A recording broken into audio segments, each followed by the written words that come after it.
Smart speaker.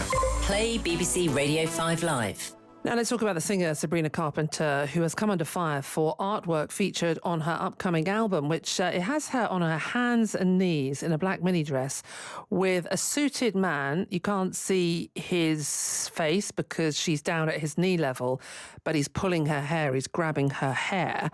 The photo caused debate around pandering to the male gaze and promoting misogynistic stereotypes and, dominance and violence against women, let's be honest. But now the singer has posted 2 black and white images of herself holding a suited man's arm with the caption, "Here is a new alternate cover approved by God." Let's talk to Emma Hartley from the Women's Rights Network, which is a network of women from England, Wales, Scotland and Northern Ireland with a focus on defending the sex-based rights of women. Emma, hello. Hi, thank you for having me. OK, so tell us what you think about what she's done today. We've got this new image and saying approved by God, which seems to maybe, some people say, be sending up the furore around the first image. Yes, I think it's very interesting. I will say that at the Women's Rights Network, we welcome those of all religions and none. But I do think it's interesting that she said approved by God, given that lots of religions do have a history of being oppressive to women. So I'm not sure it really is putting to bed all of the discussion around violence against women that she created by that first image. So tell us your problem with that first image. So I think it's glamorising male violence against women. We should be particularly concerned given she has such a large young audience, and yet she's sort of normalising that it's fun and okay to have a faceless man, as you've already said, pulling her hair whilst she sort of gazes at the camera as if this is something fun and exciting and something we should be doing.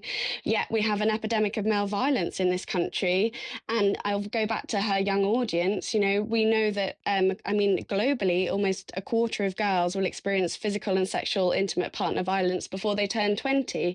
And this is something our government here wants to halve in 10 years. And yet our pop culture, people that we sort of look up to, are sort of going, no, this is something that's a good thing and something that's exciting, and it makes money for her, which is what's really, I think, quite problematic about what she's doing. Right. So it's the monetization of this kind of image that makes it even worse for you?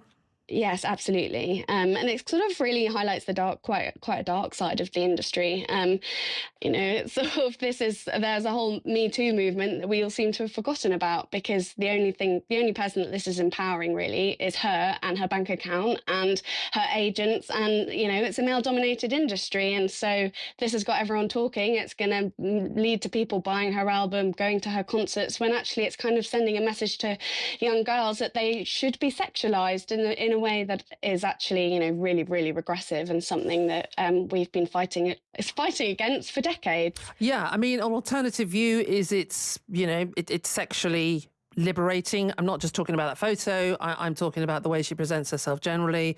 She has a choice if she wants to do that. There was a very controversial performance at the Brits, the Music Awards, where she kind of imitated a sex act on stage. Do you know whether she's ever addressed any of this, whether she's faced down the criticism, whether she's come up with her own explanation as to why she does this, why she promotes herself in such a sexualized way? Yeah, absolutely. Well, to my knowledge, no, I don't think she has really addressed it. She sort of it's satire to her, it's generating conversation. But, the reality of violence against women is that it's behind closed doors.